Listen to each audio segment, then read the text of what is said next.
satu tingkatan 4 iaitu warisan negara bangsa. So kita akan fokuskan dulu pada 1.1 iaitu latar belakang negara bangsa sebelum kedatangan barat. Okey.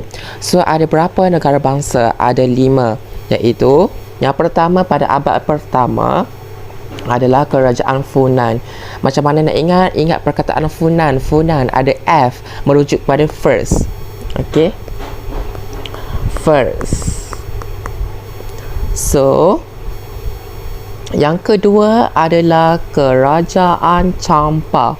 Okey, Champa. Okey. You ingat lepas Funan ada Champa. Okey. Settle. Lepas tu, ketujuh. Pada abad ketujuh, ada kerajaan Sriwijaya. Sriwijaya.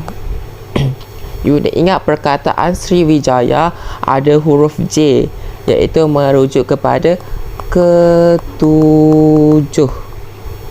Okey. Lepas tu, pada abad ke-15 ada kerajaan Melaka. Okey, abad ke-15 ada Kesultanan Melayu Melaka. Lepas tu you ingat Melaka dekat dengan apa? Melaka dekat dengan Johor. Jadi pada abad ke-16 ada Kesultanan Johor Riau. Okey, settle. Abad pertama you kena ingat Funan. Funan ingat first. Lepas tu ada abad kedua. Abad kedua adalah Champa. Lepas tu abad ketujuh. Ketujuh merujuk pada ada huruf J kepada kerajaan Sriwijaya. Ada J merujuk pada abad ketujuh. Settle. Lepas tu abad ke-15 you ingat Kesultanan Melayu Melaka. Lepas tu Melaka ni dekat dengan apa? Melaka ni dekat dengan Johor. Jadi abad ke-16 tu ada Kesultanan Johor Riau. Okey, itu negeri-negeri ataupun kerajaan-kerajaan yang ada sebelum kedatangan barat. Okey. Jadi kita pergi kepada ciri-ciri negara bangsa kerajaan alam Melayu. Jika anda melihat posting saya di TikTok, saya dah terangkan macam mana cara nak mengingat. Caranya senang sahaja, menggunakan perkataan RUR ataupun RAR yang melibatkan rakyat, raja dan juga undang-undang. Saya tak ambil wilayah pengaruh supaya anda senang nak ingat. Okey, ini merujuk pada raja. Yang ini merujuk pada undang-undang. Yang ini pula merujuk kepada rakyat. Okey. Iaitu RAR ataupun RUR. Okey, mana-mana sahaja. So kita pergi kepada raja dululah. Okey, raja ni you kena ingat raja ni sebagai tonggak utama. Okey, raja ni paling besar, paling besar. Jadi dia tonggak utama kerajaan. Untuk apa ni ada raja? Untuk kukuhkan kedudukan raja-raja. Okey. Membesar kukuhkan kedudukan raja. Lepas tu you kena ingat raja ni dianggap suci. Lepas tu you ambil contoh raja Champa dikaitkan dengan Dewa Siva.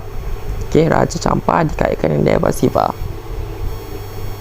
Lepas tu untuk rakyat, untuk you kena ingat penduduk di sesebuah wilayah. Ini adalah maksud kepada rakyat, penduduk di dalam sesebuah wilayah. Okey, lepas tu rakyat ni perlu setia kepada raja dan tidak boleh derhaka. Sebagai contoh, rakyat Sriwijaya, okey, menjalani upacara minum air sumpah Telaga Batu. Okey, you ingat tadi raja melibatkan Raja Champa. Okey, Raja Champa ni dikaitkan dengan Dewa Siva. Lepas tu you ingat rakyat ni kaitkan dengan rakyat Sriwijaya yang minum air sumpah di Telaga Batu. Okey, ni Telaga Batu ya. Ini adalah merupakan Telaga Batu.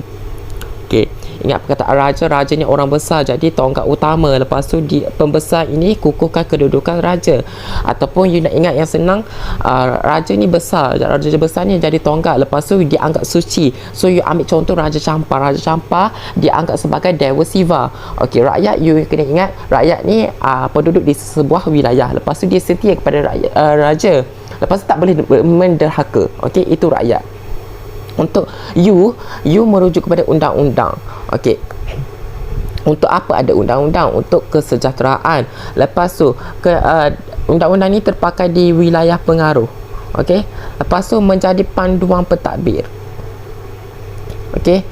Lepas tu you kaitkan kerajaan Majapahit iaitu Kutara Munawar. Dia pakai undang-undang Kutara Munawar. Okey, macam mana nak ingat perkataan Kutara Manawar? Okey, you ingat perkataan M pada Majapahit merujuk kepada Manawa. Manawa. Okey, ingat perkataan M, Kutara Manawa. Okey, saya dah settlekan dulu perkataan rule, iaitu raja, undang-undang dan juga rakyat settle. Lepas tu kita pergi sikit kepada wilayah pengaruh. Okey, wilayah pengaruh.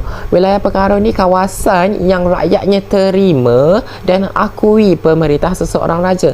Bila sebut wilayah pengaruh, rakyat dia akui dan juga terima pemerintah seseorang raja. Lepas tu, you kalau untuk contoh dia agak sukar nak ingat, tapi you boleh je baca sepintas selalu, iaitu contohnya adalah wilayah pengaruh Funan dari Sungai Mekong, Teluk Camparan, selatan Myanmar dan juga segenting Kerak. Itu adalah wilayah pengaruh. Okey, untuk ciri-ciri negara bangsa ciri-ciri negara bangsa kerajaan alam Melayu. Okey, alam Melayu, ingat perkataan RAR merujuk pada raja, undang-undang dan juga rakyat settle. You ingat raja orang besar, rakyat ni adalah perlu setia pada raja, dan you juga kena ingat undang-undang ni untuk apa? Untuk kesejahteraan. Okey, you hafal betul-betul ya perkataan RAR.